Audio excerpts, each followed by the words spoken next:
سوال یہ پوچھا گیا ہے کہ کسی اور سے استخارہ کرانا یہ کیسا ہے؟ تو اس کا جواب یہ ہے کہ آقا علیہ الصلوۃ والسلام صحابہ کو استخارہ کی تعلیم دیتے تھے، انہیں استخارہ جو ہے وہ سکھاتے تھے اور یہ فرماتے تھے کہ تمہیں خود استخارہ جو ہے وہ کرنا چاہیے۔ کبھی ایسا نہیں ہوا کہ کوئی صحابی آقا علیہ الصلوۃ والسلام کی بارگاہ میں گیا ہو اور اس نے کہا ہو کہ آپ میرے لیے استخارہ کر دیں، میرا یہ کام، میری یہ حاجت، میری یہ مشکل ہے، اس کے بارے میں مجھے کوئی اللہ سے رہنمائی لے کر دے۔ حالانکہ اس وقت وحی بھی اترتی تھی تو بات تو 100% یقینی ہو سکتی تھی کہ سرکار کو ذریعہ وحی بتا دیا جاتا، لیکن آپ صحابہ کو خود سکھاتے تھے کہ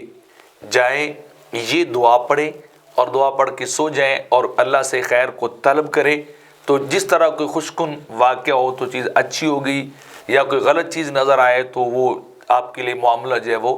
غلط ہو سکتا ہے۔ تو لہٰذا اس باتوں سے، احادیث سے یہ بات معلوم ہوتی ہے کہ آقا علیہ الصلوۃ والسلام خود استخارہ نہیں کر کے دیتے تھے، بلکہ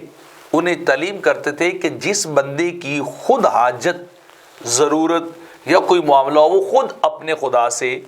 اپنا تعلق قائم کرے، رہنمائی حاصل کرے، اور اسے زیادہ جو ہے وہ شرح صدر، زیادہ یقین ہوگا کہ میرے لیے یہ کام جو ہے کیسا ہے، کیونکہ بنفس نفیس اسی کے ساتھ ہی وہ معاملہ جو ہے وہ ہوا ہے۔ تو لہٰذا آج کل بازاروں کے اندر 1-2 منٹ کا بھی استخارہ ہو جاتا ہے، حالانکہ یہ استخارے کی سنت کے خلاف ہے۔ اصل تو جو استخارہ رات کو 1 بار 2 بار 7 بار تک کی بات ہے کہ کرنا چاہیے جب تک بات واضح نہ ہو۔ تو آج کل ایک تو کسی اور سے کروانا یہ بھی سنت طریقہ کے خلاف ہے، اور دوسرا یہ ہے کہ جٹ میں استخارہ، جناب بیٹھے بیٹھے قول کے اوپر استخارہ کرتے ہیں لوگ، تو یہ حقیقتاً استخارے کی حقیقت کے خلاف ہے، اور استخارہ کی طریقے کی بھی یہ چیز جو ہے وہ خلاف ہے۔ خود دعا لے لیں اور خود استخارہ کریں، یہی سنت کے مطابق ہے۔